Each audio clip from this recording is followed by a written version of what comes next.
The last carriage left at 4:30, and the bride was still standing there, in her wedding gown, alone, counting the wheels on the gravel. 40 minutes earlier, her husband had set down his glass and walked out of the room. Not to change. Not for estate business. Not for any reason he had offered her. She had known. For months before the contract was signed, she had known. Known the way you know a storm is coming, not from the clouds, but from the way the air changes. There was a letter she kept at the bottom of her trunk, tied with a length of blue ribbon, faded now. She locked it in a drawer. She had not yet dared to open it, because she had not come to this house for love. And she had not come for money either. She had come to fix something her father had done. 20 years ago, the candles burned low. Somewhere in the house, a door clicked shut, so small, so final, and she began to count. The last carriage left at 4:30. Cressida heard the wheels on the gravel. Counted them, actually. 4 carriages, 12 guests. 3 hours of polite conversation and warm champagne and people congratulating her on the most beautiful wedding they had ever attended. She stood alone in the great hall of Caldwell Manor and listened to the silence settle. The candles were burning low. The flowers, white roses, someone had chosen white roses, not her, were already beginning to droop at the edges. The silk of her gown, ivory and heavy, had left a faint red line across her ribs where the stays were too tight. She had not eaten since morning. She had not sat down since noon. Her husband had left the room 40 minutes ago. Not to change, not to attend to estate business.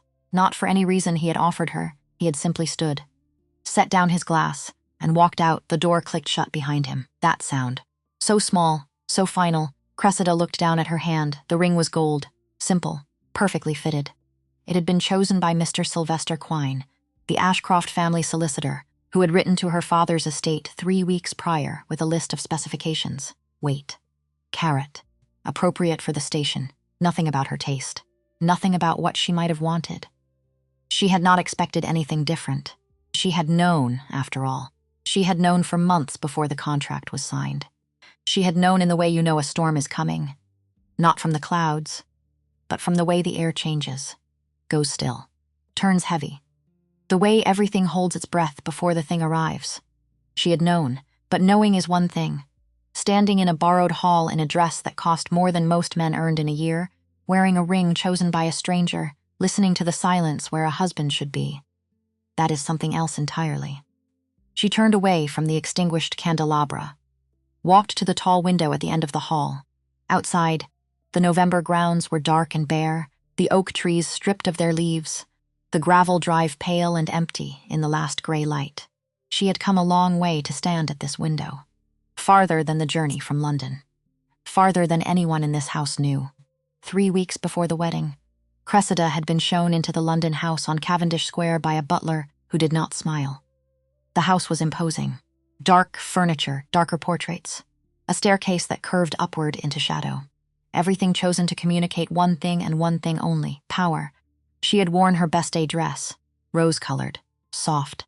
She had told herself it made her feel brave. Maybe it did. Maybe she was lying to herself even then. Dorian Ashcroft, 7th Duke of Caldwell, was standing at the window when she was shown into the study.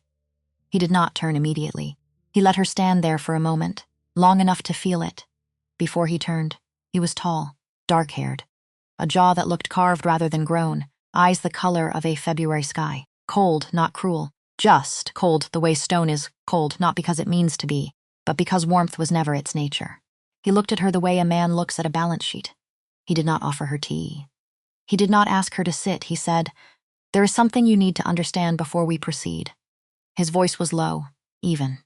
The kind of voice that had never once cracked in public. "I am marrying you because Caldwell requires capital. Your father's estate provides that.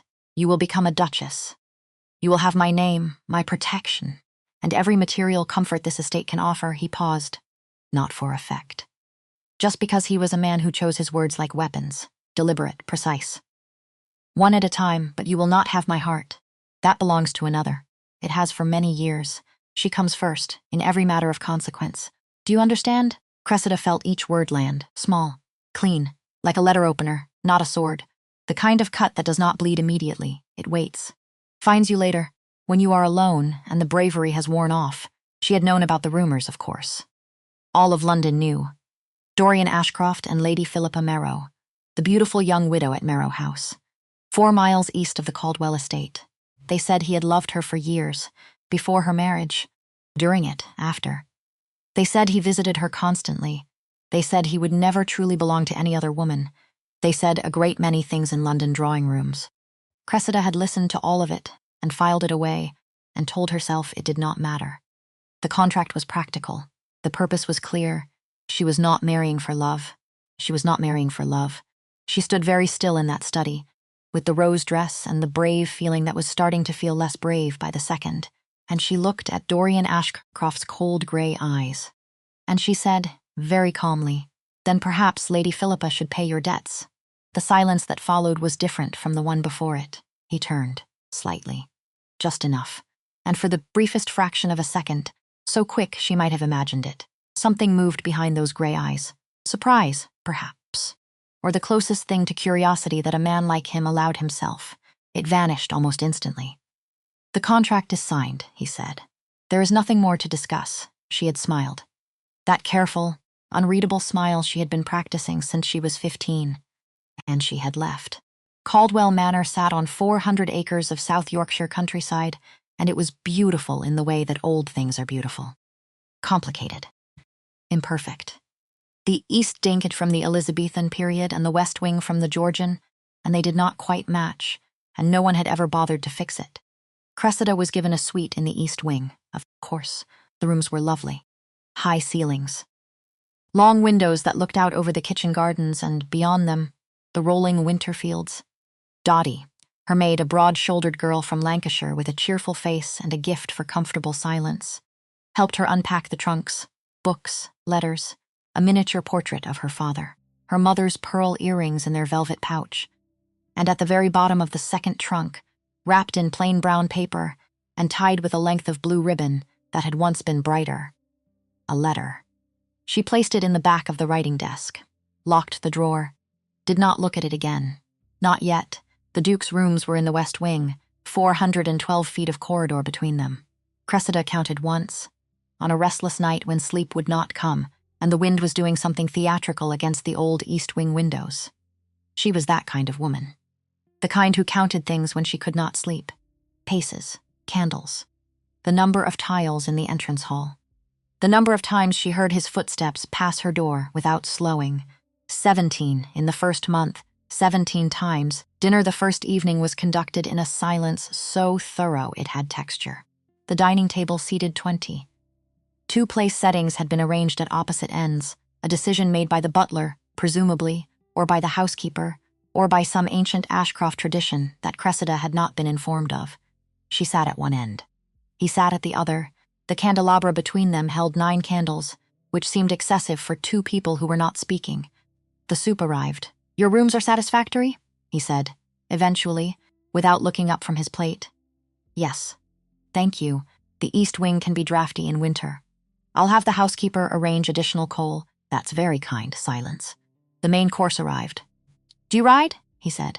"Yes. The stables have good horses. You may use them as you like." "Thank you." Silence. It went on like that. A conversation designed not to connect but to fulfill the minimum requirements of civility. Like 2 diplomats from hostile nations sharing a table at a state function. Technically peaceful, not remotely warm. Cressida had grown up in a house where silence was used as a weapon. Her father, Caldwell Vane, had been a man of enormous intelligence and equally enormous self-containment. He had loved her, she believed, in his way. But affection in the Vane household had always been expressed obliquely, through provision, through opportunity, through the careful education of a daughter who was expected to be useful.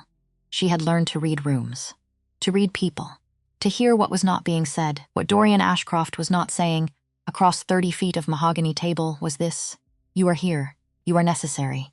But you are not real to me yet. Not yet." She was not sure he believed the "yet" applied. He rode to Merrow House on the 3rd day. Cressida saw him from the window of her sitting room just before 10 in the morning. He was already mounted, sitting a large gray gelding with the easy authority of a man who had been riding since before he could properly walk. He did not look up at the house. He rode east. She watched until the gray was a speck between the bare November trees. Then she turned back to her books. She did not cry. She had made herself a promise about that, and she intended to keep it. But she stood at the window for longer than she should have. Longer than was sensible. Long enough for Dottie to notice, though Dottie had the good grace to say nothing. He was gone most of the day. He returned in time for dinner, smelling faintly of wood smoke, and the cold in his face was slightly different than usual. Something softened. Something she did not have a name for. He told her, over the soup, that Marrow House had good drainage. She told him she was glad to hear it. Silence. There were some silences, she was learning, that were not worth filling. It was Mrs. Calloway who changed things. Or rather, Mrs. Calloway was where Cressida first understood what needed changing, and what she might be able to do about it. She had been walking the estate on her own. Dorian was in London for 2 days, some business with his solicitor, and she had followed a track east of the main gardens that she had not taken before. The morning was cold and bright. The grass was stiff with frost. She could see her own breath. And then she came around a stand of bare elms and saw the cottages, 4 of them. Stone-built, old. The kind of cottages that appear on paintings of the English countryside and look charming from a distance. Up close, they were something else. Roofs that sagged, windows stuffed with rags where glass had cracked or simply given way, a door hanging half off its hinges, a pig trough that had split down the middle and been left that way. A small boy, perhaps 4 years old, was playing in the mud near the well. He had no shoes. He looked at her with the wide, unsurprised eyes of a child who had stopped expecting things to improve.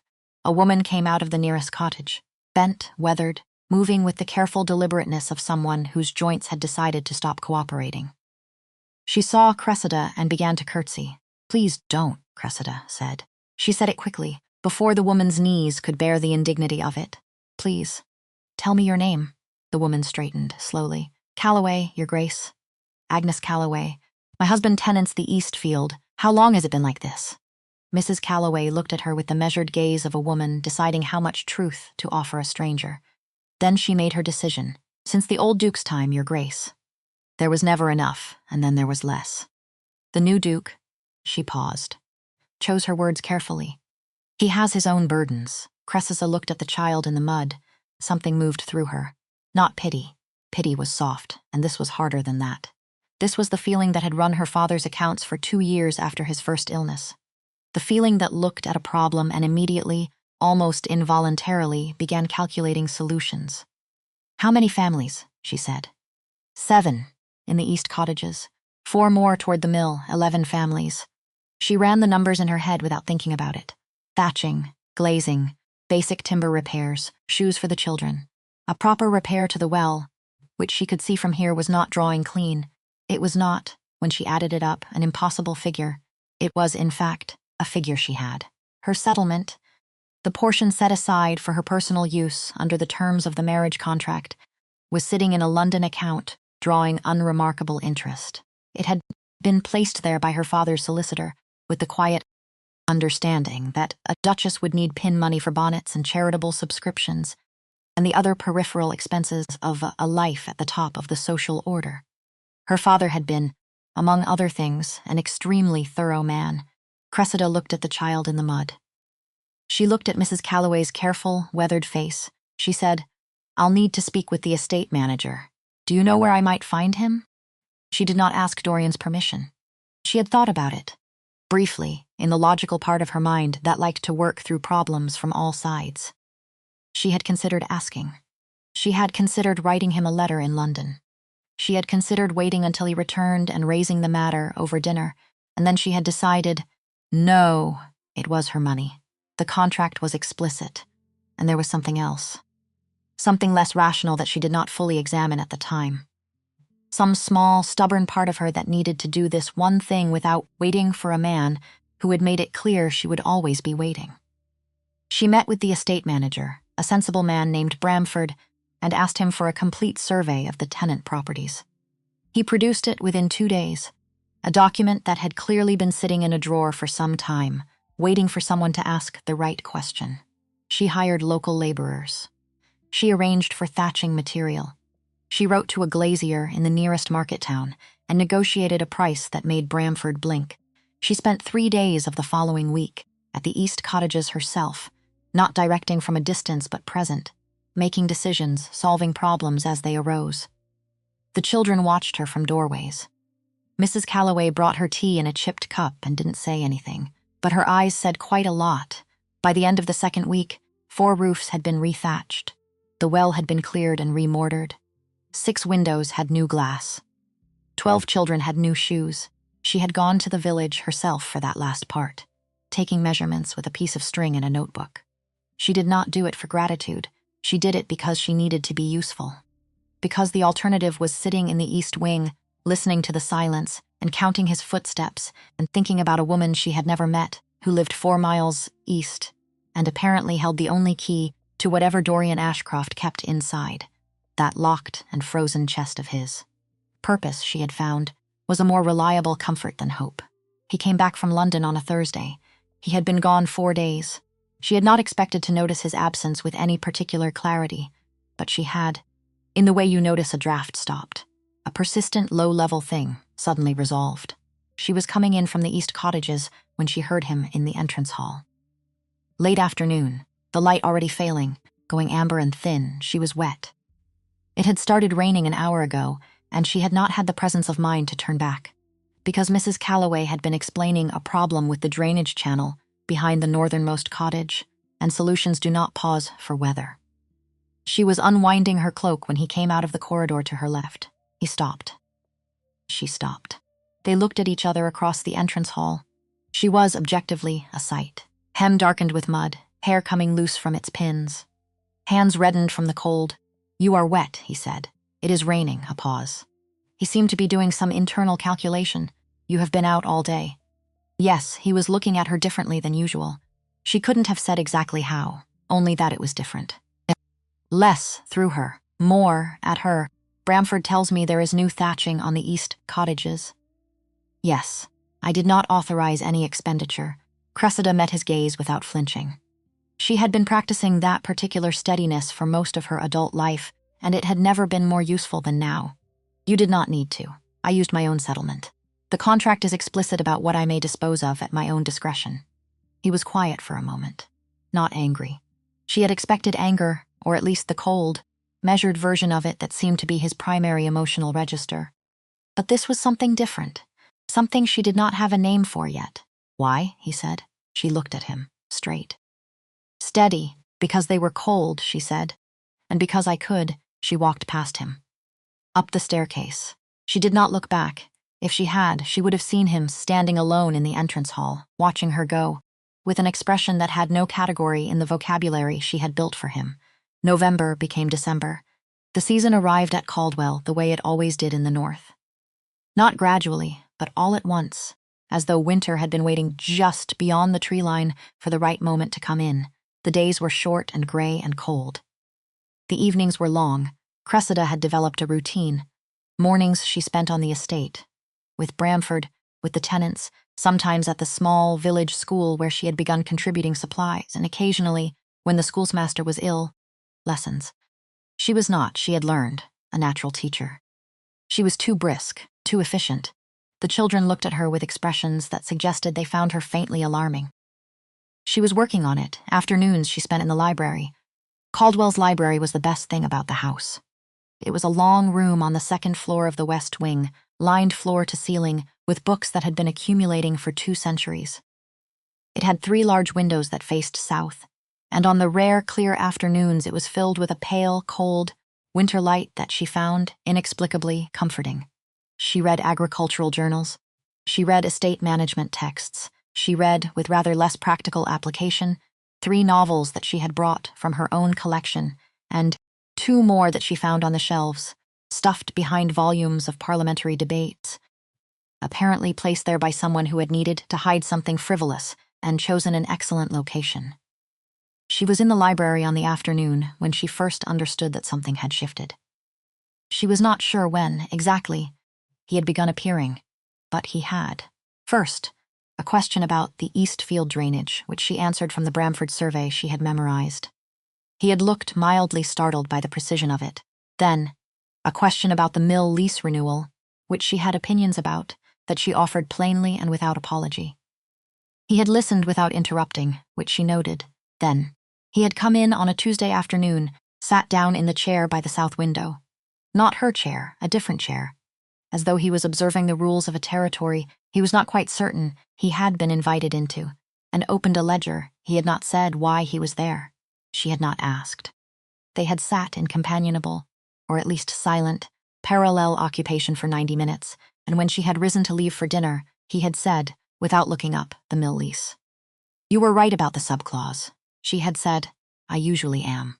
She had not meant it to sound quite so dry, but she did not take it back, and something, the very faintest, most reluctant thing, had moved at the corner of his mouth.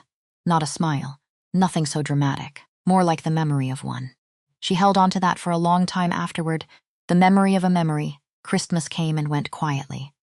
There was a dinner for the local gentry, obligatory, ceremonially stiff, at which Cressida wore a green velvet gown that Dottie had been very enthusiastic about, and played hostess with the composed efficiency she was coming to understand was her particular social gift. She was good at this, at reading rooms, at directing conversation around obstacles, at making people feel attended to without ever offering more than she intended to give. She smiled at everyone. She made sure everyone's glass was filled. He watched her across the candles. Once, for a moment longer than was casual, she noticed. She looked back. His gaze moved away first. She filed that away. He rode to Marrow House on Christmas afternoon. Different horse this time, the bay, not the gray. He was back before evening. He said nothing about where he had been.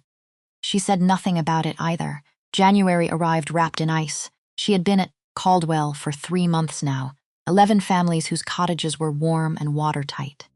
A morning routine that gave her purpose. A library. Dottie, who brought her tea without being asked, and had a gift for appearing at precisely the moments when company was needed. What she did not have was a husband. She had an arrangement.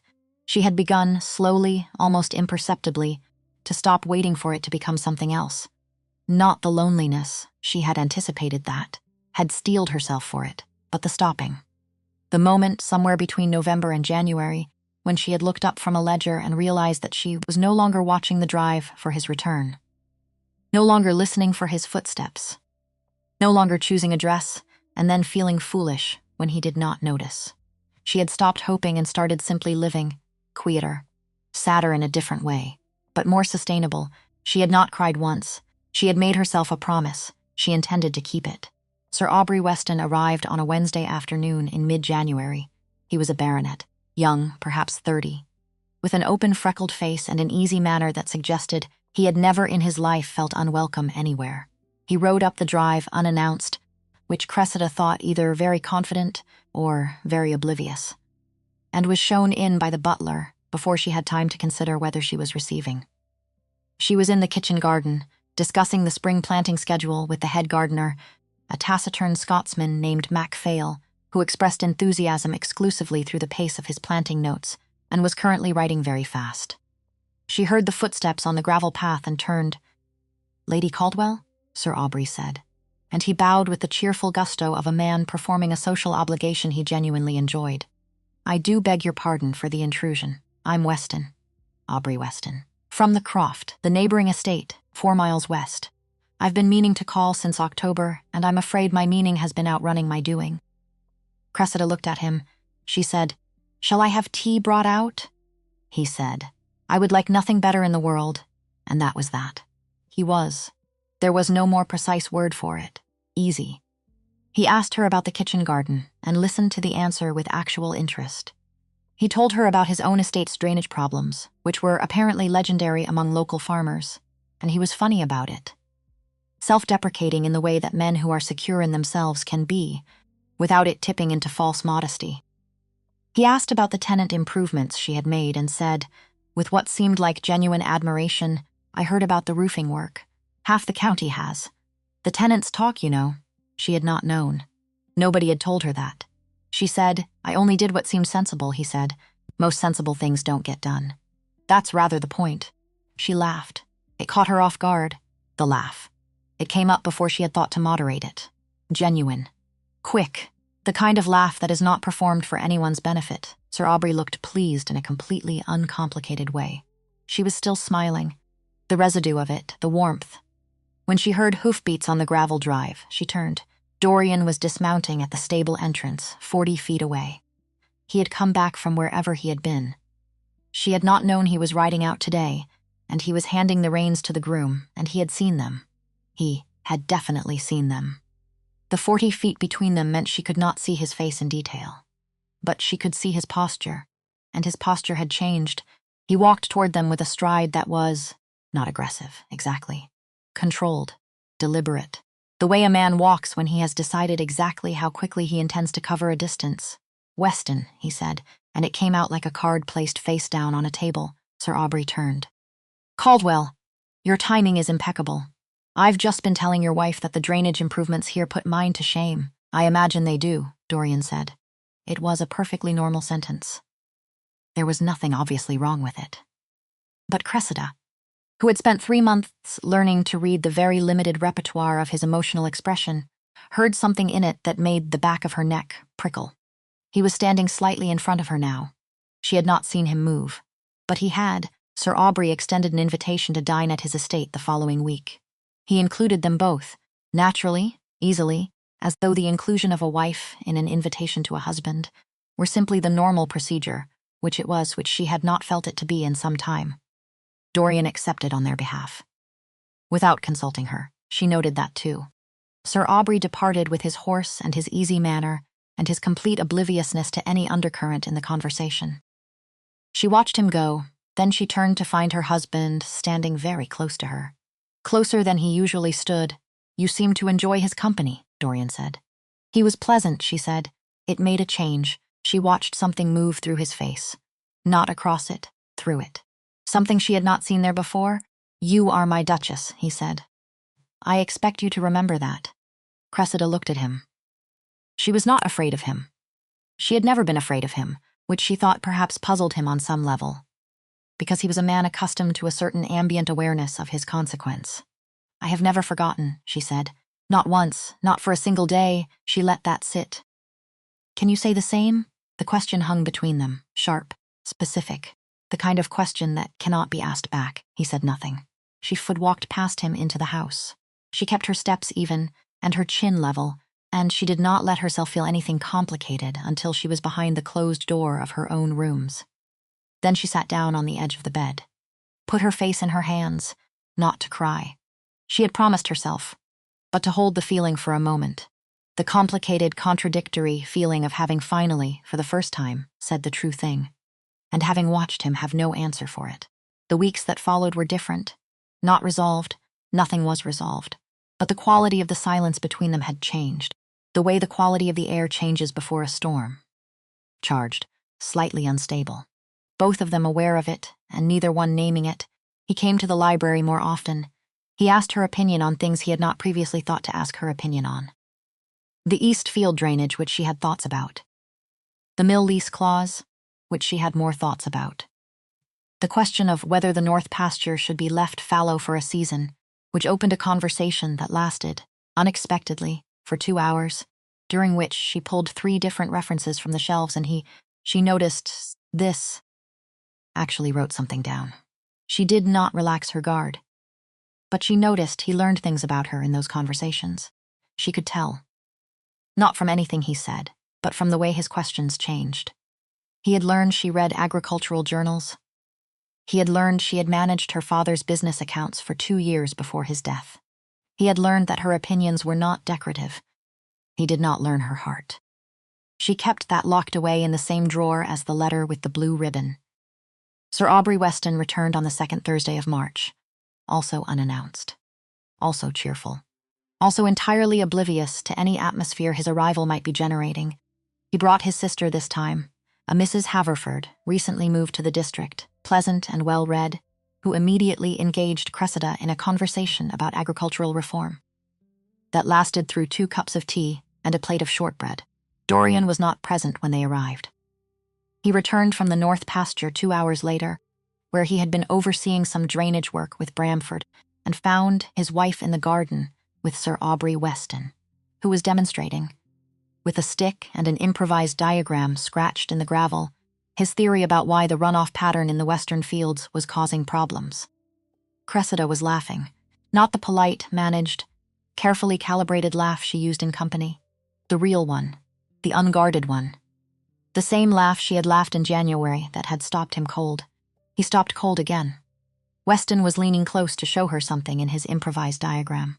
Too close, strictly speaking. The kind of close that a man does not choose unless he is comfortable, unless he is enjoying himself, unless he is interested. Dorian walked forward. Something in the set of his shoulders had changed. Cressida noticed it before he was within 10 feet of them. The way his posture had shifted from the loose, purposeful stride of a man returning from practical work to something more deliberate. "More arrived, Weston," he said. Sir Aubrey turned with his usual complete lack of embarrassment. "Caldwell, you're just in time. I've been telling Lady Caldwell about the drainage issue on my western boundary, and she's diagnosed it in about 4 minutes." "I've been puzzling over it for 2 years, has she?" Dorian said. "The soil composition in that area," Cressida said evenly, meeting Dorian's gaze without expression. "Similar to the north pasture here. The fix is straightforward. I'll have to steal your wife for an afternoon," Weston said cheerfully. The silence that followed that sentence lasted perhaps 2 seconds. It felt considerably longer. "My wife," Dorian said, "has a considerable number of demands on her time." Weston departed with his sister, good-humored and unchanged, and left Dorian and Cressida standing in the gravel garden beside an improvised stick diagram. The silence between them had texture. "He leans close," Dorian said. Cressida looked at him. "He was showing me a diagram, I noticed. In the gravel," she said. "With a stick." He said nothing. She tilted her head slightly, studying him. The way she studied things was she was genuinely trying to understand. "Are you concerned?" she said. "Carefully about something?" A pause. "You are my Duchess." She had heard that before. 3 months ago it had been a warning. Now it had a different quality. She could not immediately decide what quality. "I know what I am," she said. "The question is whether you do." She walked past him into the house, and he stood in the garden with the stick diagram and the silence, and for the second time in 3 months, no answer. Dinner at the Westons was, against all expectation, enjoyable. Clara Haverford was good company. Sir Aubrey was relentlessly cheerful and funnier than his cheerfulness suggested. There were 6 guests in total, none of them particularly concerned with performance, and the conversation moved freely. About farming, about local politics, about a proposed new road that would cut the journey to York by 40 minutes, which generated strong opinions on all sides. Cressida found herself talking and being listened to, and occasionally argued with, which she found considerably more invigorating than being agreed with. Dorian was quiet for most of the first hour. He watched more than he spoke. She was used to that, but she noticed him watching her, specifically, more often than the conversation required. On the drive home in the carriage, they sat in their usual positions, opposite corners, facing each other, the dark countryside moving past the windows. He said, without preamble, "You were different this evening." She looked at him. "Different how?" "At ease," he said. "In a way that you are not always at ease." She considered that. "There was no performance required," she said. "Nobody needed me to be a duchess. They simply wanted a conversation." He was quiet for a moment. "You find it, the duchess performance, difficult?" "I find it effortless," she said. "That is perhaps the more honest answer. I can perform it indefinitely without cost. But effortless and enjoyable are not the same thing." Another silence. "What do you find enjoyable?" he said. She looked at him across the dark carriage. Outside, the Yorkshire lanes were black and narrow, hedgerows close on either side. "Work," she said. "Real work. Problems that require thinking. Conversations that go somewhere unexpected." A pause. The library," he repeated. "Yours is very good. You have not read half of it." Something moved at the corner of his mouth. "I have read more than half," he said. "The agricultural section has not been touched in 15 years. I can tell by the spines. I have men for the agricultural questions." "You had men for the agricultural questions?" "Now you have me." He looked at her, and the look was different again. The vocabulary of his expression had, over months, slowly acquired new words that she was still learning. This one was not coldness, not distance, not the controlled blankness of public function. She did not have a name for it yet. "Yes," he said quietly. "Now I have you." The carriage reached the Caldwell gates. The horses turned in. The lights of the manor appeared ahead in the dark. She looked out the window. She did not trust herself to look at him, because the thing she was feeling. The warm, fragile, completely unreliable thing was exactly the kind of feeling she had spent 3 months training herself not to have. She was not entirely succeeding. February arrived, and with it a letter from London. She found it on the hall table, forwarded from her father's former solicitors. Addressed to her, in a handwriting she did not recognize. She opened it in her sitting room. Read it once, then read it again more slowly, the way you reread something when you are hoping you misunderstood it the first time. She had not misunderstood it. The letter was from a Mr. Bartholomew Gaunt, acting on behalf of a financial interest he did not name. It concerned a claim against the estate of the late Aldous Vane. A debt, apparently, that had not been cleanly settled before her father's death. The letter was careful and professional, and it did not make explicit threats. But between the careful professional lines, the threat was perfectly legible. If the matter was not resolved privately, it would be resolved publicly, in a court, with documents, with testimony, with the full, unpretty story of what Aldous Vane had done to the Ashcroft family 20 years ago. A story that, as far as Cressida knew, Dorian did not yet know she knew. A story that, as far as she could determine, Dorian did not yet know at all. She sat with the letter in her hands for a long time, counted things without meaning to. The tiles in the fireplace surround, the books on the nearest shelf, the seconds between the clock's ticks. Then she unlocked the drawer in her writing desk, took out the letter with the blue ribbon, laid both letters side by side on the desk, her father's handwriting and a stranger's. The past she had carried in silence for 3 years, and the present closing in on it from both sides. 2 documents that should never have needed to exist, existing because her father had been a man capable of great intelligence and great damage, and had, in the end, known exactly what both of those things had cost. She had promised him she would fix it. She had come to Caldwell to fix it. She had not expected fixing it to involve quite this much. She did not tell Dorian. She told herself it was because she did not yet have enough information. Which was true, partly. She needed to understand the scope of the claim before she could know what resources were required to resolve it. She wrote back to Gaunt the following morning. A carefully worded letter that acknowledged receipt and requested a meeting at a neutral location to discuss the matter. She arranged to meet Gaunt 3 days later at the White Hart, the posting inn on the edge of the village, 2 miles from Caldwell. She told Dottie she was going to call on Mrs. Calloway, which was also true. She did call on Mrs. Calloway first, stayed for an hour, and then walked the extra half-mile to the inn. She met with Gaunt for 45 minutes. He was a thin, precise man with very clean fingernails and a manner that managed to be simultaneously polite and menacing, which she thought probably served him well, professionally. He laid out the claim clearly. She listened without expression. She asked 3 questions. She made him no promises. She walked back to Caldwell in the early dark, thinking hard, and was nearly at the gate when she heard a horse on the road behind her. She turned to Dorian. He was riding the gray he preferred, and he was coming from the direction of the village. He reined in alongside her, looked down from the saddle with an expression she could not immediately read. "You walk to the village," he said. "Yes, alone. After dark? It isn't fully dark yet," he dismounted. He walked his horse beside her without saying anything. She did not say anything either. They walked the remaining quarter-mile to the estate gates in a silence that felt different from the usual kind, less arranged, more present at the gates. She said, "Good night, Dorian," and walked up the drive.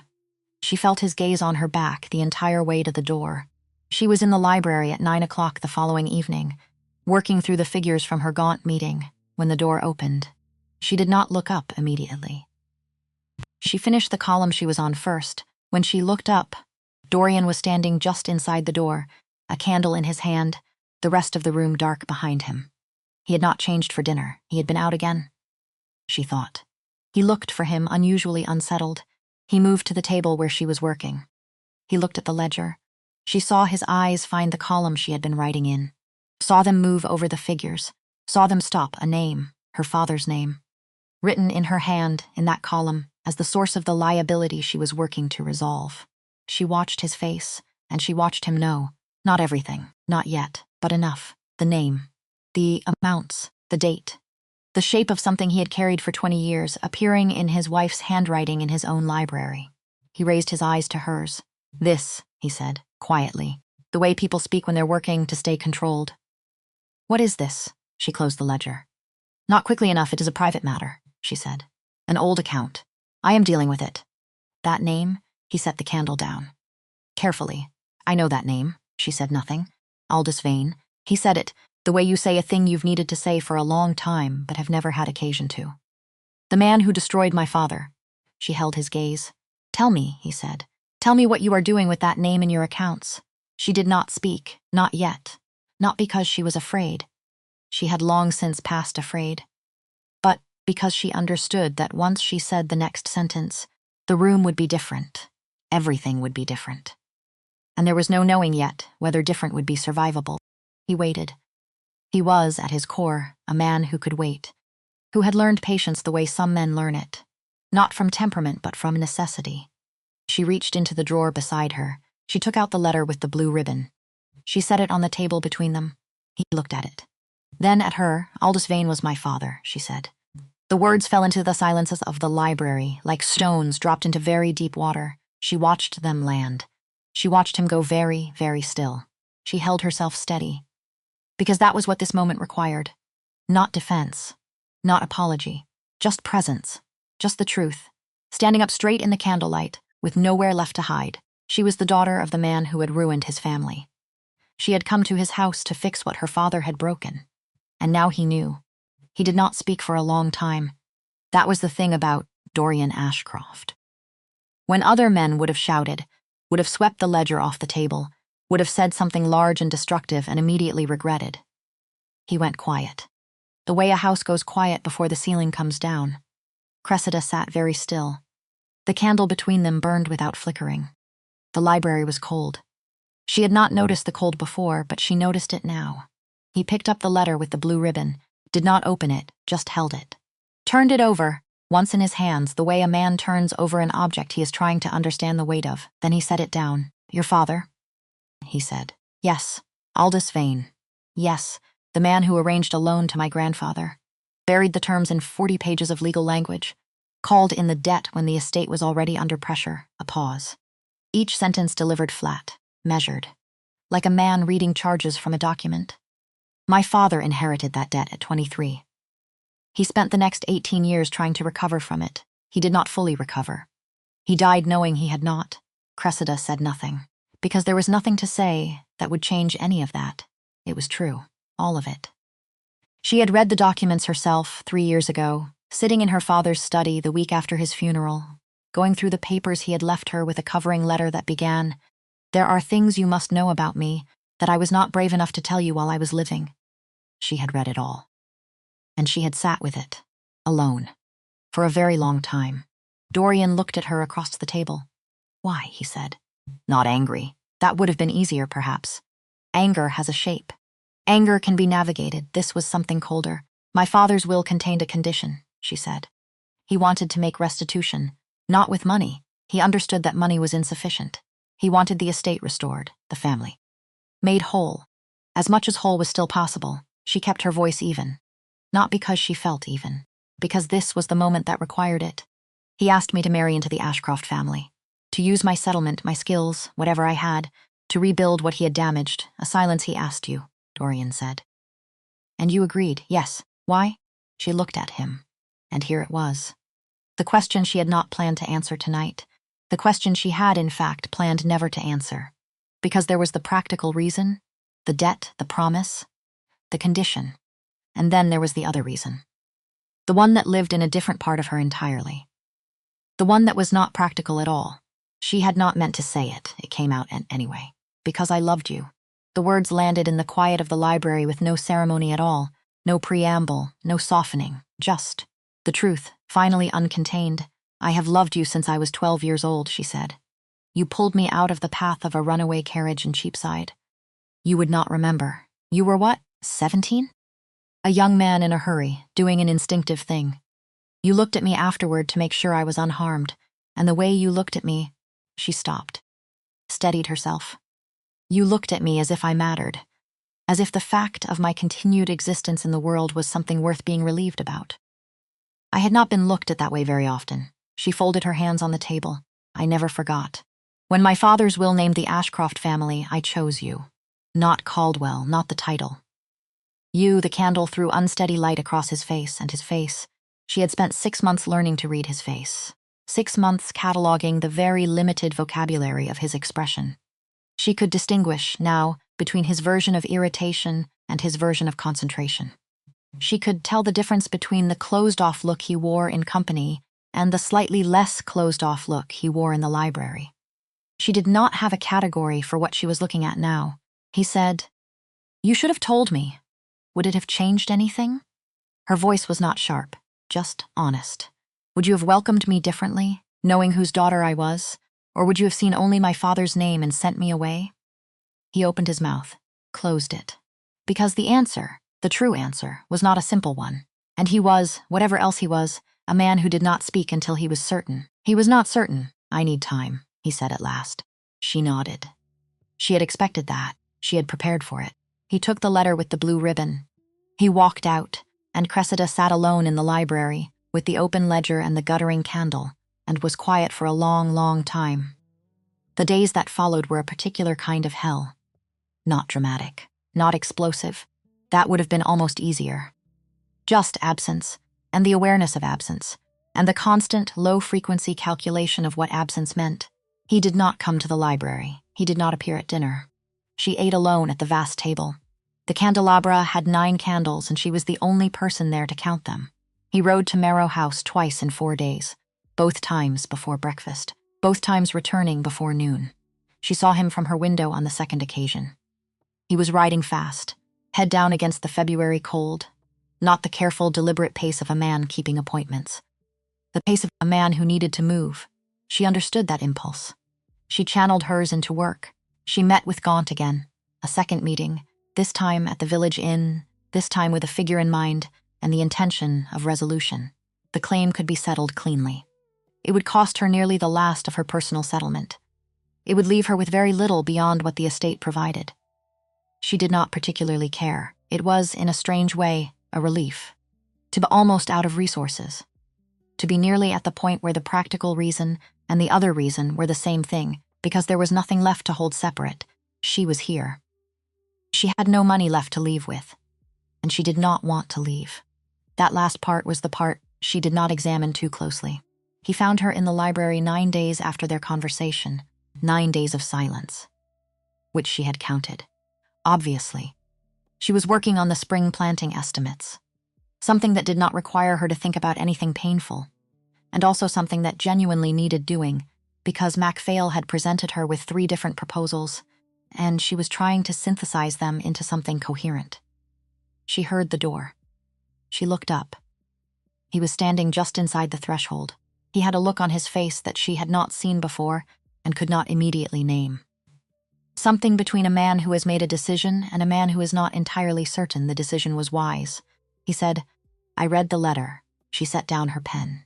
He crossed to the table, did not sit, stood with his hands behind his back in that posture she had come to recognize as the one he used when he was keeping himself under control by physical means. "Your father's confession," he said. "The full account of what he did? Yes. He knew exactly what he was doing when he structured that loan? Yes. He understood the consequences. He understood them later. Whether he fully understood them at the time, I can't say. I do know that he spent the last 10 years of his life with it." She paused. He was not a good man in all respects, but he was not a man without conscience. The conscience arrived late. That is its own kind of punishment. Dorian was quiet for a moment. "He is the reason," he said. "The reason Caldwell was the way it was. The cottages, the deferred repairs." He stopped, started again. "My father could not recover the capital. He made choices, economies, that affected the estate for 20 years after his death. The tenants. I know." A long pause. "Is that why you did it?" he said. "The cottages. The roofing. The shoes for the children." She met his gaze. "Partly," she said, "and partly because they were cold." "Both things can be true." He was quiet for another moment. Then, "I owe you an apology." She had not expected that. "Not tonight. For the months prior," he said. "The manner in which I treated the matter of this marriage, the terms I set, the way he seemed to find the specific words difficult. "I was not kind." "No," she said. "You were not." Something in his face shifted, as though he had expected her to soften the agreement. as though most people did. But I understood the situation, she said. You were honest. There is something to be said for that. He moved to the window. Stood looking out at the dark February grounds. I have been honest in some ways, he said. And not in others, she waited. He turned. Lady Philippa Marrow, he said. I owe you a correction on that matter. The name landed differently than it used to. 3 months ago it would have cut. Now it was just a name. Part of the architecture. You don't need to. I do. Quiet. Final. Not tonight. I'm not ready to tell you the full account tonight. But I want you to know that the situation is not what it appears. What the county believes, what I have allowed them to believe, is not the truth. He paused. I will tell you the full truth. When I can do it correctly. She looked at him, and she understood, or thought she understood, or at least she could feel the shape of something she did not yet have all the details of. All right, she said. He nodded once. Then he sat down, not in his usual chair by the south window, in the chair on the other side of her table, closer than he had ever voluntarily positioned himself. He picked up one of MacPhail's planting proposals and looked at it. The north pasture suggestion is wrong, he said. He's not accounting for the drainage runoff from the East Field improvement. She reached for her own copy. I thought so too. Look at the second column. And they worked, side by side in the cold February library, until the candles burned low. When she rose to leave, he rose also, and walked with her, without discussion, to the corridor outside the library, where their paths divided. Her east, him west. He said, "Good night, Cressida," first time. He had never used her given name before. She said, "Good night," and they went their separate directions in the dark corridor. She made it all the way to her room before she sat down on the edge of the bed and stared at the wall for a very long time. Not crying, she had promised, but feeling things. Many complicated things, at considerable volume. March arrived, and with March came a change that Cressida had not anticipated and did not know what to do with. He was present, not just physically. He had been physically present before, in the way furniture is present. This was different. He asked questions and listened to the answers. He appeared in the kitchen garden on a Tuesday morning and fell into conversation with MacPhail about the north pasture, with a knowledge of soil drainage that surprised her. He attended dinner every evening, and when they talked, actually talked, the kind of conversation that has momentum, that takes turns, that goes somewhere unexpected. She was careful not to read into it. She had been careful not to read into things for months now. It was a discipline she had developed like a muscle. See what is. Not what you want it to be. What was. They were becoming tentatively something like partners. What she refused to speculate about. What that might mean. Then April arrived with the first warmth and a complication she had not foreseen. A man appeared at Caldwell on a Tuesday afternoon, when Dorian was in the North Field and Cressida was in the estate office, with Bramford reviewing lease language. He was announced as Mr. Declan Quill, representing Gaunt and Associates of London, Gaunt's office. But the matter was resolved. She had the documents. She dismissed Bramford and received Mr. Quill alone. He was not Gaunt. Younger, less precisely menacing, but carrying the same quality of professional care. He set a leather folder on the desk. Your Grace. There is a complication, she said. Tell me. He told her. The original claim had been cleared. That was not in question. But in reviewing the Vane estate documents for the settlement, Gaunt's office had discovered a second instrument, an older one, a deposition filed in 1799 by a witness to the original loan transaction, naming both Aldous Vane and the late Duke of Caldwell in terms that were, Quill was carefully neutral, potentially actionable, not by Gaunt's client, by a third party who had recently become aware of the document's existence. If this third party chose to proceed, the dispute would go to Chancery. It would be public. And the nature of the dispute, the specifics of what Aldous Vane had done and how, would become a matter of public record. Cressida sat very still. She said, What do they want? He told her. She said, How long do I have before they move? A fortnight, he said. Perhaps 3 weeks. She thanked him. Showed him out. Returned to the estate office and stood at the window and looked at the April grounds and thought, with the very deliberate, structured precision that was her best quality in a crisis. She could resolve this. She was almost certain of that, but it would require resources she no longer had. Her settlement was gone. She would need Dorian. Not directly. Not yet. She needed to understand the scope of the solution before she could present it.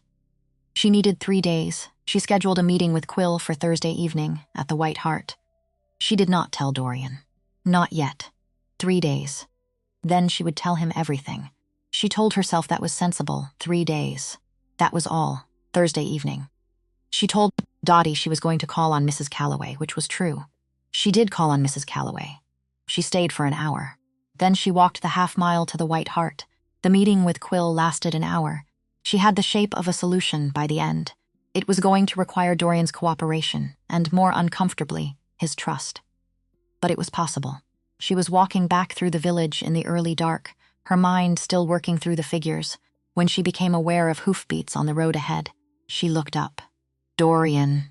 He was on the gray, riding toward her. He pulled up beside her and looked down from the saddle with that unreadable, present look.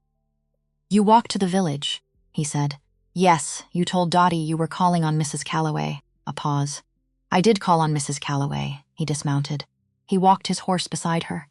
They walked together in the dark lane, the horse's breath white in the April cold, neither of them speaking. Then he said, "Where else did you go?" She looked at him sideways. "Dorian? Where else?" Not a question. Not a demand exactly. The voice of a man who was very carefully staying calm because he had decided that staying calm was what this moment required, and she could hear the effort in it, which was unexpected. He was a man for whom calm was usually effortless. She made her decision. Not in 3 days, now. She stopped walking. He stopped. The horse stopped. "I need to tell you something," she said, "and I need you to listen to all of it before you respond." He looked at her. "Steady. There is a second document," she said, "related to my father's original transaction with your grandfather. I have known about it for 11 days. I have been trying to understand the scope of it before I came to you." She told him. All of it.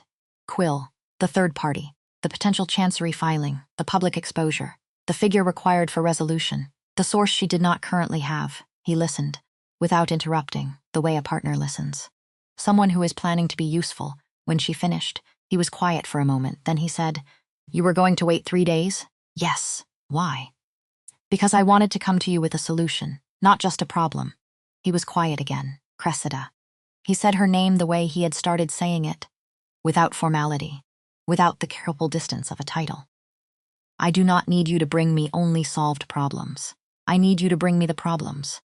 She looked at him in the dark lane. "You're my partner," he said, "not my steward." The words sat in the air between them, simple, clean, entirely unmistakable. She said, "All right." He took his horse's reins in one hand. He offered her his other arm. She took it. They walked back to Caldwell together in the April dark, planning, talking through the second document and its solution with the shared efficiency of 2 people who had been, without quite naming it, building toward this for months. The horse walked patiently beside them. The lights of the manor appeared ahead. She was aware of his arm under her hand, the solidity of him, the warmth of him, even through the cloth. She was aware of a great many things. She was still being careful not to construct narratives from insufficient evidence. She was not entirely succeeding. The second claim took 10 days to resolve. Dorian handled the chancery threat directly, through his own solicitor, Quine, who turned out to have a prior professional relationship with the third party's legal representative that simplified the negotiation considerably. She sat in on the meeting. He had asked her to. Simply, "I'd like you there," no explanation, no qualification. As though her presence at an important discussion were the obvious correct state of affairs. She supposed it was. She kept her expression neutral, and her notes clear, and her contributions specific and useful, and she caught him, once, glancing at her across the table with a look she was, slowly, cautiously, beginning to think she understood. The matter was resolved in their favor by the end of the week. When Quine had gone, they were alone in the study. The fire was burning low. Papers spread across the desk, the whole documentation of the matter, now closed. She began gathering the papers. He said, "Cressida." She looked up. He was standing on the other side of the desk. That familiar posture, hands behind his back, holding himself steady, but his face was doing something new, something she did not have a word for yet. "I owe you more than an apology," he said. "I owe you an explanation, and I believe—" He stopped. Started again. "I believe I am ready to give you one." She set down the papers. She sat in the chair, and she waited. Not the waiting of the East Wing, not the waiting of the window. Not the 17 footsteps and the 9 candles, and the man who rode east to a woman she had been wrong about. This was different. This was arriving. He moved to the window. Stood looking out at the April dark, he said, "Lord Piers Ashcroft was my younger brother." She waited. He married Philippa in the spring of 1808. A whirlwind courtship, 3 weeks from introduction to announcement. Everyone thought it was romantic. A pause. It was not romantic. Piers was...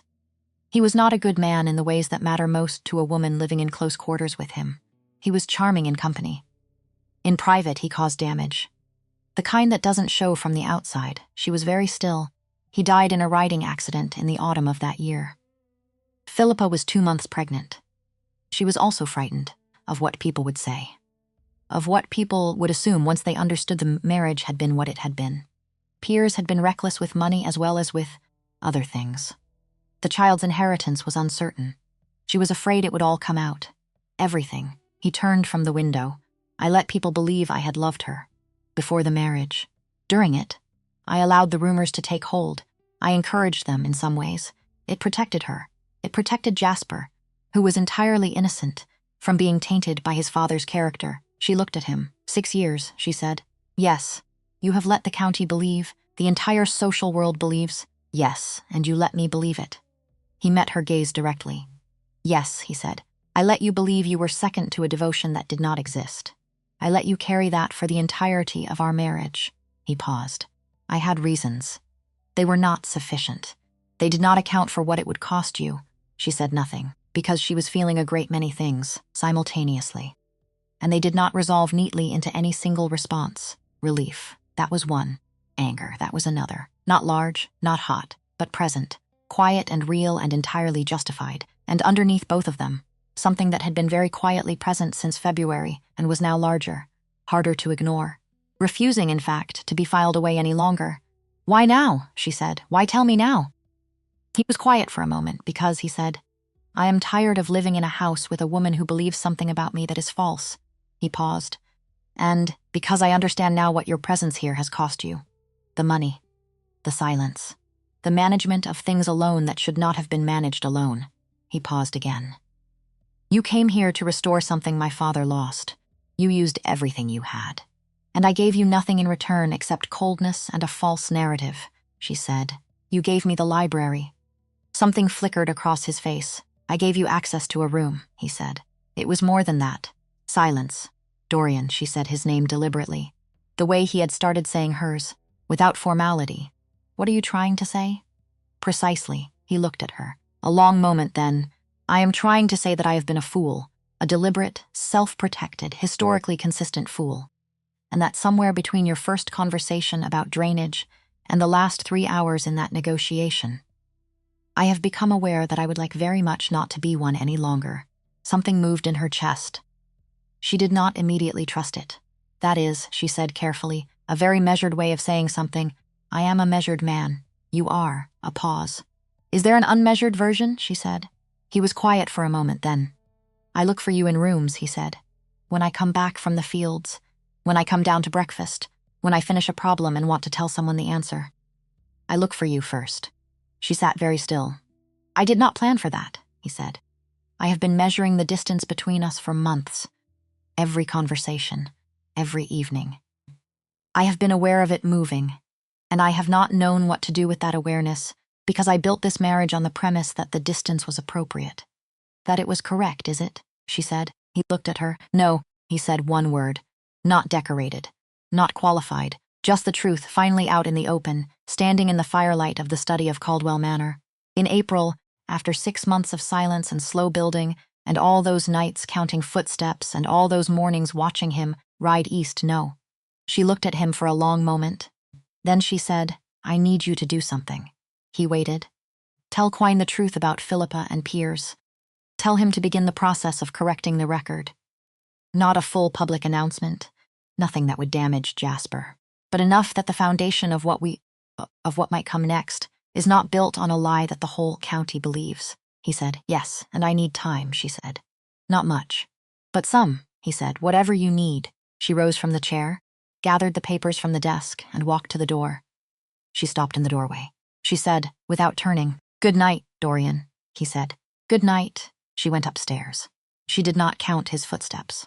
She sat in the chair by her window and looked out at the April dark and felt all the complicated, contradictory things. And for the first time in 6 months, she let herself feel them without trying to file them away. She gave him 3 days, not because she was punishing him, not because she was playing a game with careful moves and anticipated responses.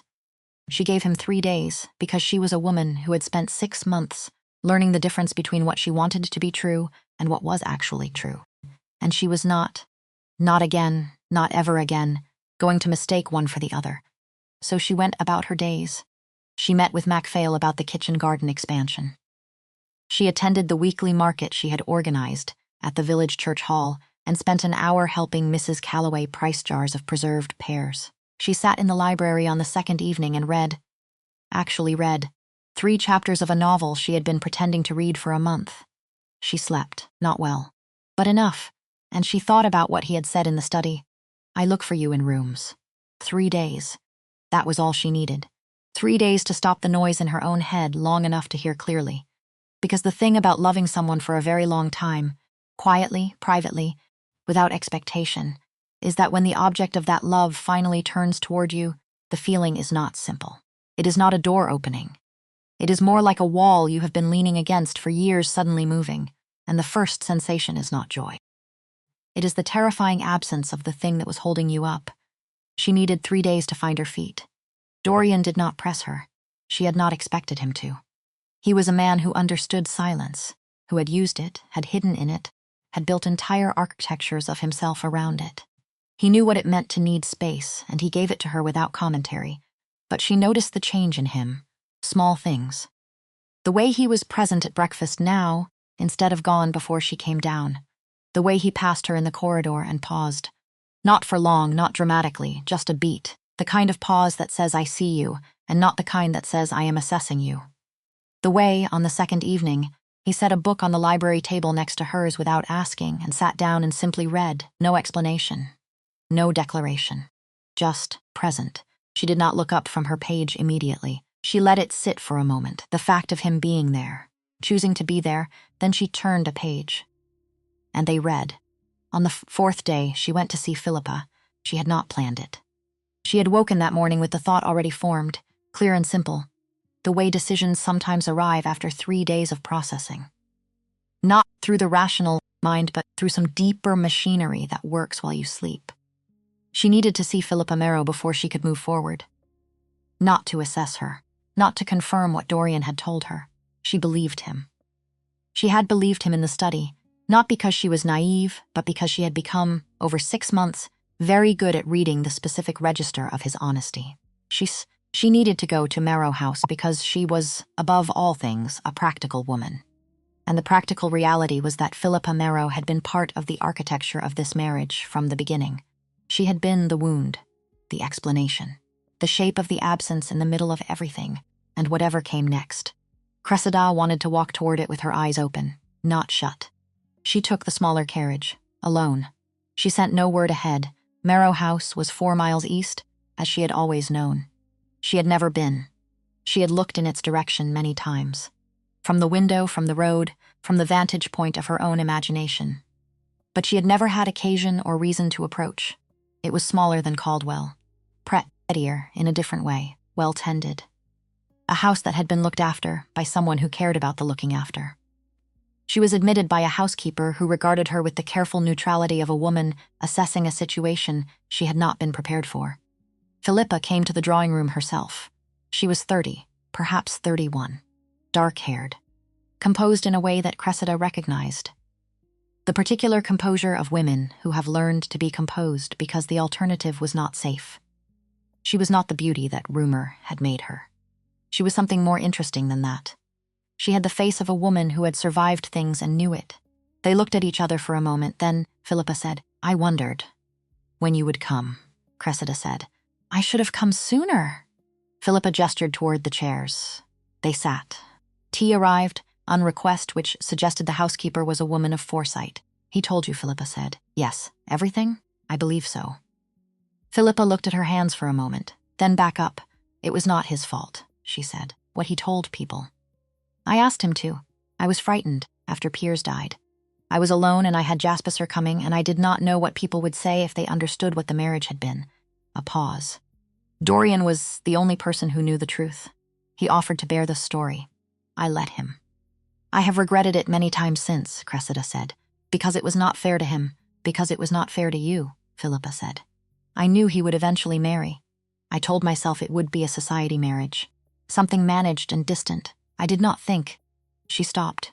You did not think he would marry someone who would be hurt by it, Cressida said. Philippa looked at her directly. No, she said. I did not. A silence. Not hostile. Not comfortable. Honest. The way silences can be between two women who have decided, without quite saying so, to be honest with each other. Cressida said, I am not here to make anything difficult for you. Or for Jasper, I know. Whatever is resolved, however the record is corrected, I want you to have considered what you want from it. Not what protects Caldwell. What is good for your son? Philippa looked at her. Something shifted in her face. Something that had been braced, went not entirely but partially, soft.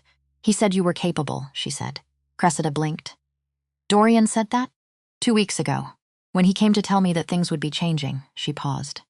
He said you were the most capable person he had encountered in 10 years of managing an estate, and that he had been too proud to say so directly to you. Cressida sat with that for a moment. Capable, not beautiful, not convenient, not dutiful, capable. It was the most Dorian Ashcroft thing he could possibly have said. And it was, she realized, sitting in Philippa Merrow's drawing room with her tea going cold. More meaningful to her than any conventional declaration might have been. Because it was specific. It was real.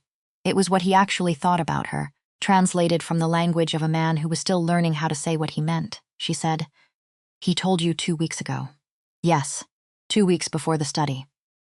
Before I look for you in rooms, he had been working toward it longer than she had known. She drove back to Caldwell in the early afternoon. The April countryside was doing something extraordinary. The hedgerows were coming into full leaf. The fields had gone that particular green that only exists for a few weeks in spring and then deepens into summer. And the light was slanted in gold, and entirely too cinematic for a woman trying to maintain a clear head. She sat in the carriage and looked out the window, and she felt clear. Not resolved, exactly. But clear. She knew what she wanted. She had known it, if she was being honest, for considerably longer than she had permitted herself to admit. The question had never been what she wanted. The question had been whether the ground was safe enough to stand on. She thought it might be. She found him in the north pasture. He was standing at the edge of the drainage channel she had helped design, talking to Bramford, pointing at the far end of the field, with the particular focus of a man doing practical work. He was wearing his riding clothes, muddy at the boots, coat pushed back. Not the Duke of Caldwell performing authority. Just a man standing in a field he was responsible for, trying to do right by it. She walked toward him, across the new grass. Bramford saw her first, said something, and withdrew. Dorian turned. He looked at her across 20 feet of April field. She stopped at the edge of the drainage channel. She said, I went to see Philippa. He went very still. I know, he said after a moment. She sent me a note. I wanted to hear her account, Cressida said. Before I knew what I thought, and I believe you. A pause. I needed to see her to understand the full shape of it, not to verify what you said. But because she was the missing piece, the part of the story I had only ever seen from the outside. He was watching her, waiting, with the specific quality of attention he gave to things that mattered. She said, You told her I was capable. Something moved across his face. 2 weeks before you told me anything, she said. You told her, I was working out how to say it to you. 2 weeks, she said. I told you. I am a measured man. She looked at him across the drainage channel. Dorian, she said, I have 3 things to say to you, and I need you to let me say all of them before you respond. All right, she breathed. First, she said, I am not interested in a marriage that operates on the terms we agreed to in London. The arrangement you described, my name, your protection, material comfort, and nothing else. I fulfilled those terms. I will not continue on them. He said nothing. Waiting. Second, she met his gaze. If you want something different, if you intend what I think you intend, I need it to be complete. Not managed, not controlled for appearances or protection or any other purpose. I spent 6 months being a useful fixture in my own home. I will not do that again. Still waiting. Third, she paused. The last one. the hardest one. I have loved you, in some form, for half my life.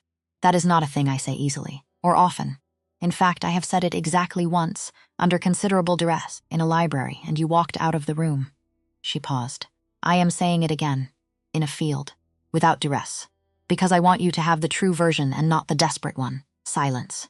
The April wind moved through the new grass. A lark somewhere was making a great deal of noise about the season, then Dorian Ashcroft. 7th Duke of Caldwell, a man who had spent 40 years maintaining a careful, cold, controlled distance from everything that mattered, stepped across the drainage channel, which was not wide. Perhaps 2 feet. It was more symbolic than physical. He stepped across it and stood in front of her close. Closer than he stood in the library. Closer than the corridor. Close enough that she could see the winter gray of his eyes in full, and the particular line of his jaw that she had been looking at for 6 months, and the expression on his face that she was, finally, at last, able to name. She had not had a word for it before, because she had never let herself imagine it directed at her. It was the way he looked at things he valued, fully, without the glass of performance or the distance of protection. The way he looked at the north pasture when the drainage worked. The way he looked at a well-reasoned argument. The way he looked at Caldwell in the mornings, fought from the top altarjury, when he thought no one was watching, like it mattered. Like it was his, not as property, as responsibility, investment, care. He said, I am not going to make a speech. She said, I know, I don't have your facility with words, I know that too. He was quiet for a moment. I have been standing in rooms looking for you, he said, for months, and when you're there, the room is better. When you're not, it is lacking. Something is missing, and the missing thing is you. He paused. I had not understood that a room could have that quality. I had not understood that a house could. Another pause. That a life could. She looked at him. That is not a small thing, she said. No, he said. It is not, she said. The 3 conditions. Do you accept them? He said. All of them. Without reservation, she looked at him one more moment. Then she reached out and took his hand, not a dramatic gesture, not a collapse into his arms, not a kiss in the rain, which would have been appropriate cinematically speaking, but which was not, she thought.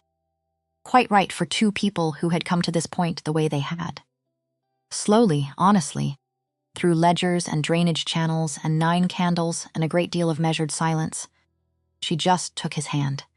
His fingers closed around hers, and they stood in the April field, with the lark still carrying on overhead, and the new green grass and the drainage channel she had helped design between them, and then, now not between them, and neither of them said anything for a while. Because some things do not need saying. What came after was not easy. She had known it would not be. She was a practical woman. She was under no illusions about the work required to rebuild the structural beams of a marriage that had been built on an inadequate foundation. But it was good. That was the word she kept coming back to. Not perfect, not fairy tale. Good, real. The kind of good that has texture. That was earned. Quine was brought in on a Thursday, a week after the North pasture. Dorian told him the truth about Piers and Philippa. All of it. Quine listened with the expression of a man who had suspected something of this order for 6 years and was relieved to have it confirmed. The legal framework for a revised narrative was established. Not a public announcement, nothing that would expose Jasper to scrutiny or harm, but a correction. A quiet, controlled, definitive correction to the record. The kind that moves through a social world the way water moves through limestone. Slowly, without drama, and then completely, the county would know within a season. Cressida was present for the Quine meeting. Dorian had asked her. Simply, I'd like you there. No explanation, no qualification. As though her presence at an important discussion were the obvious correct state of affairs. She supposed it was. Philippa came to Caldwell for tea 2 weeks after Cressida's visit. They sat in the library, which felt appropriate. 3 of them, Cressida, Dorian, and Philippa, in the chairs by the south window, with tea in the April light, having a conversation that was, underneath its surface civility, about the release of a long-held breath. Jasper came with her, 5 years old, dark-haired like his mother, with a solemn expression that broke into sudden, total brilliance when he was interested in something, which was frequently. He stood in the library doorway for 30 seconds, assessing the room with the thoroughness of a small person who has learned that adults are unpredictable. Then he walked directly to the bookshelf, nearest the window. selected a volume he could not possibly read, and sat down on the floor to examine the illustrations. Cressida looked at him. Something moved in her chest. "Quiet, steady," she said. "What has he found?" Dottie, who had followed him in, peered over his shoulder. "Looks like the atlas, Your Grace." "He's found the page with the sea monsters." Jasper looked up at this description of his discovery. He held the atlas up toward Cressida with an expression of absolute seriousness. "Look at this. This is important. Someone needs to know about this." She said, "That one's off the coast of Norway. They say it was as big as an island." He stared at her. Then he looked back at the atlas. And then he stood up and crossed the room and deposited himself and the atlas in the chair beside hers, settling in with the easy proprietorship of a child who has decided where he wants to be and sees no reasons for further discussion. Across the tea table, Philippa was watching. Something in her face was soft in a way it had not been before. Dorian was watching too. He met Cressida's eyes, and she thought, "Oh, this was what the room felt like when everything that was supposed to be in it was actually present." May arrived full and green, and considerably warmer than anyone in Yorkshire had the right to expect. The estate was in its best condition in 20 years. Bramford said so directly, which for Bramford was the equivalent of a standing ovation. The Southfield lease had been renegotiated to advantageous terms. The north pasture was producing. The mill was operating under new management that Cressida had identified, and Dorian had approved, and both of them had quietly been very satisfied about ever since. The mornings were hers and the evenings were theirs. Dinner, which had once been 30 feet of mahogany and 9 candles and silence, was now different. They sat close, they talked.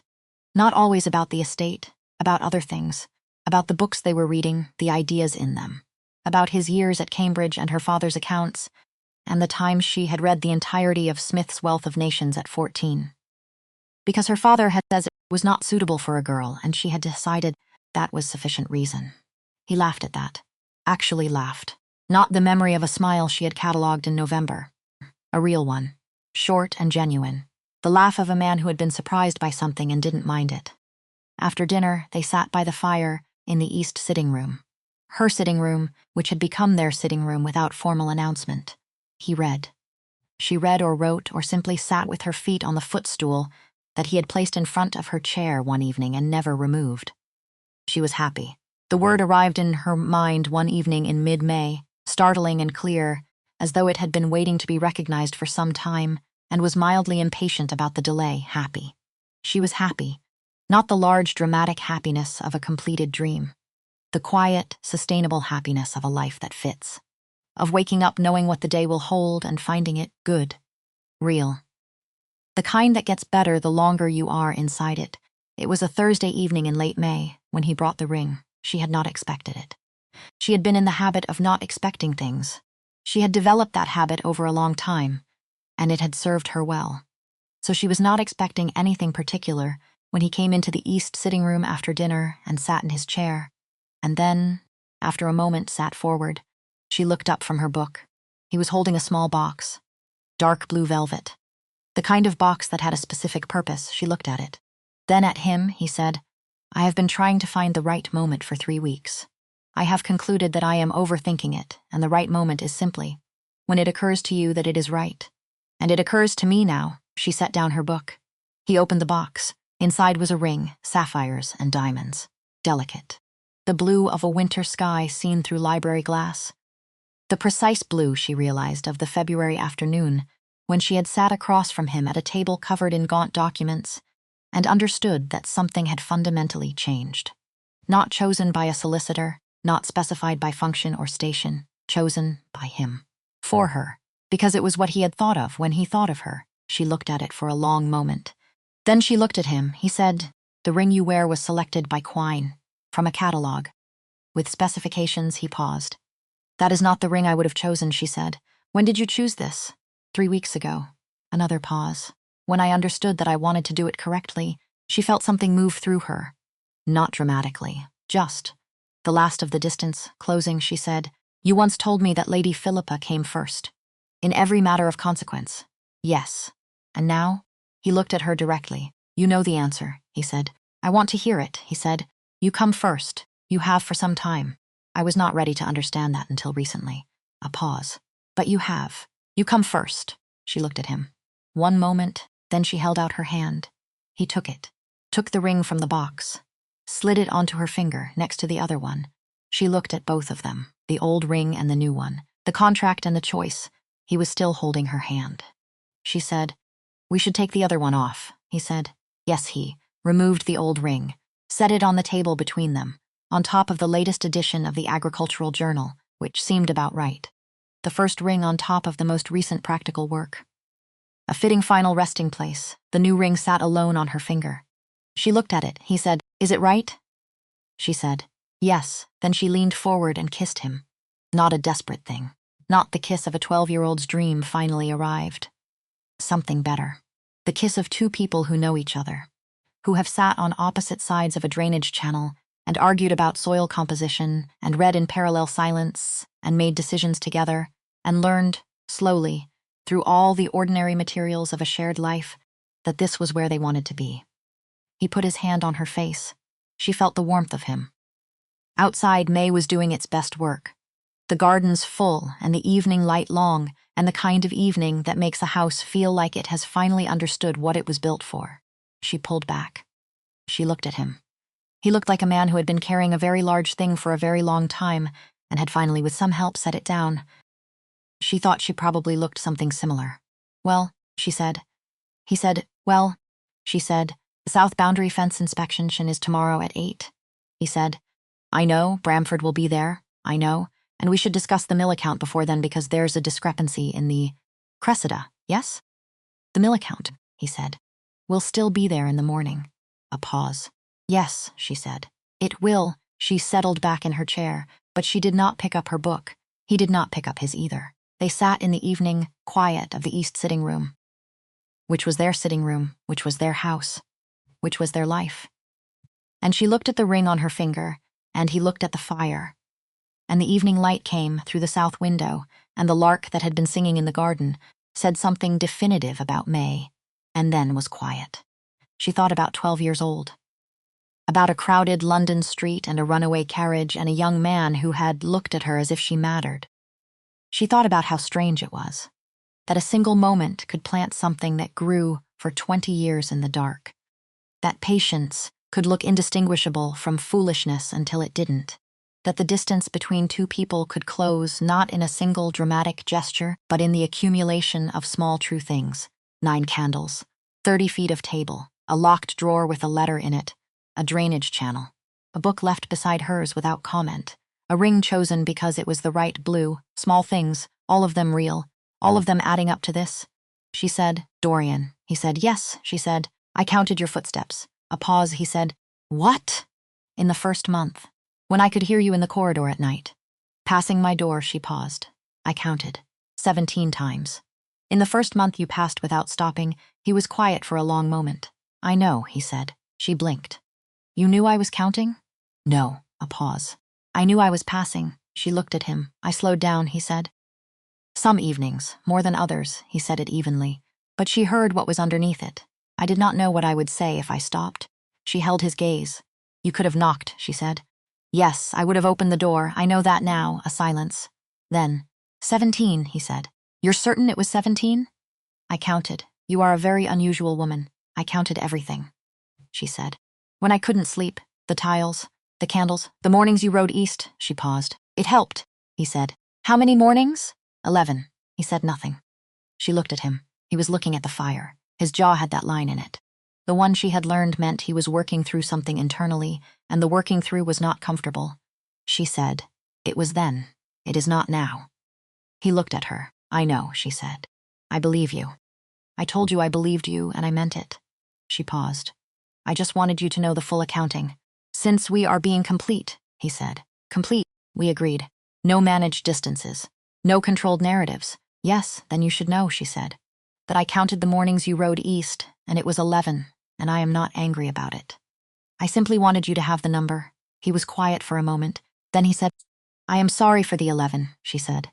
"I know." She reached across the space between their chairs and put her hand on his.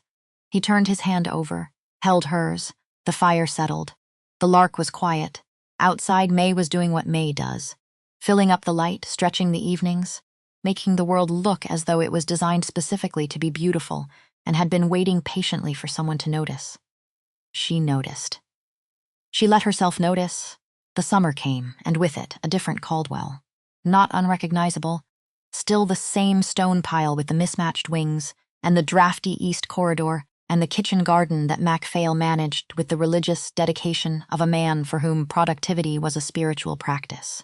Still the same 200 tenants, and the mill and the south field, and the drainage channel, in the north pasture that had been, everyone agreed, an excellent decision.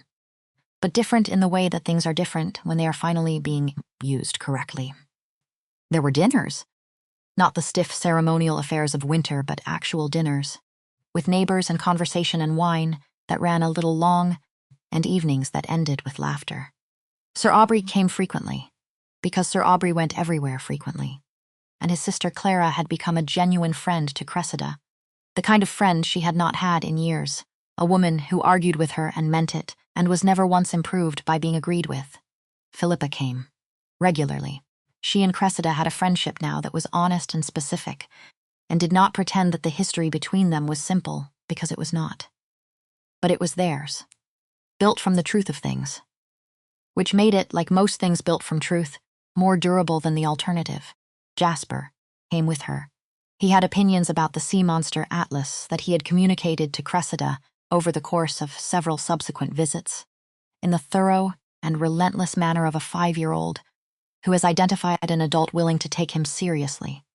She took him to the library and showed him the natural philosophy section, which contained a volume on documented sea creatures of the North Atlantic that caused him to sit in absolute silence for 20 minutes, and then look up and say, with the solemnity of a man who has made a discovery, "Most of them are real," she said.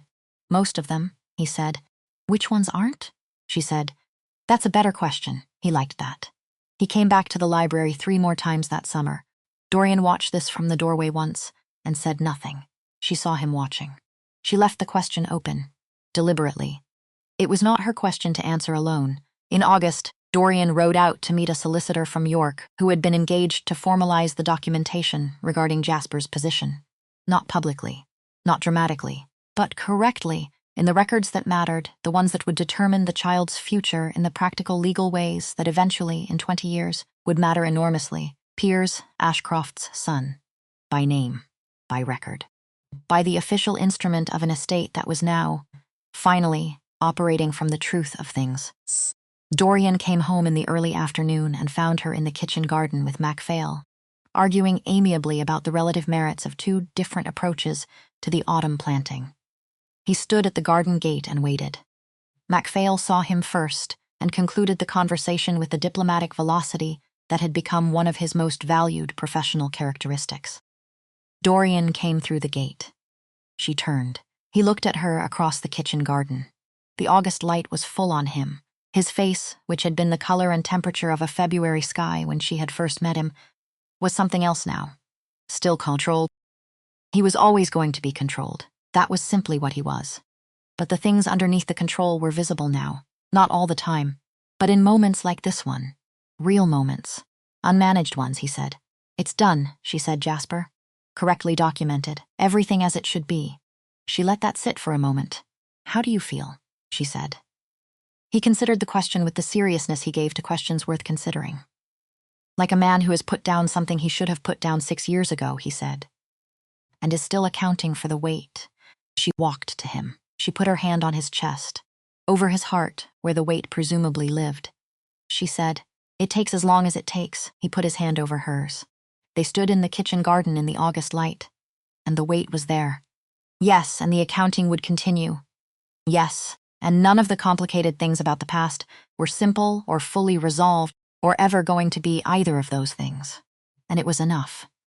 More than enough, because here was what she had learned, over 9 months at Caldwell, over a lifetime of loving a man who did not know he was loved until someone made herself indispensable to every room he stood in. It is not the absence of difficulty that makes a life. It is the presence of someone who stays through the difficulty, who shows up in the rain, who counts the tiles when she cannot sleep, and never tells you as a complaint, only as a final accounting, a complete record, nothing withheld. Who takes the old ring off and puts the new one on and understands that both of them were real, just differently real. She was that woman. He was that man. Or becoming him. Steadily, honestly. One drainage channel and one ledger column and one late-night library conversation at a time. Good enough. Real enough. Theirs. That autumn, she did not count the footsteps. She didn't need to. He stopped at her door every evening, knocked once, came in. Sometimes they talked. Sometimes they read. Sometimes the evening just happened around them, quietly. The way evenings in houses that have finally understood what they were built for tend to happen. The fire in the east sitting room burned through October and November and into December, which came early and cold that year. The tenants were warm. The cottages held. The children had shoes. She had no letter left in the locked drawer. She had opened it one evening in September and read it again. Her father's handwriting, the full weight of his regret in every careful line, and then she had sat with it for a long time. She had folded it, put it in the fire, watched it go. Aldous Vane had made terrible choices, and he had known it, and he had tried, in the only way he could imagine, to make it right. He had asked too much of her. He had not seen that asking a daughter to spend her life repairing a father's damage was its own kind of damage, but she had come anyway. And Caldwell was warm, and the man in the West Wing. Her husband, her partner, the man she had loved since she was 12 years old, standing on a London street in the path of a runaway carriage. Walked 412 feet of corridor every night to knock on her door. Every night. Without fail. Without needing to be asked. She thought that was probably the truest thing. The most complete accounting. A man who had learned to stop at the door. A woman who had stopped counting how many times he didn't. And the space between them, which had once been the whole cold length of a mismatched house, finally fully quietly closed.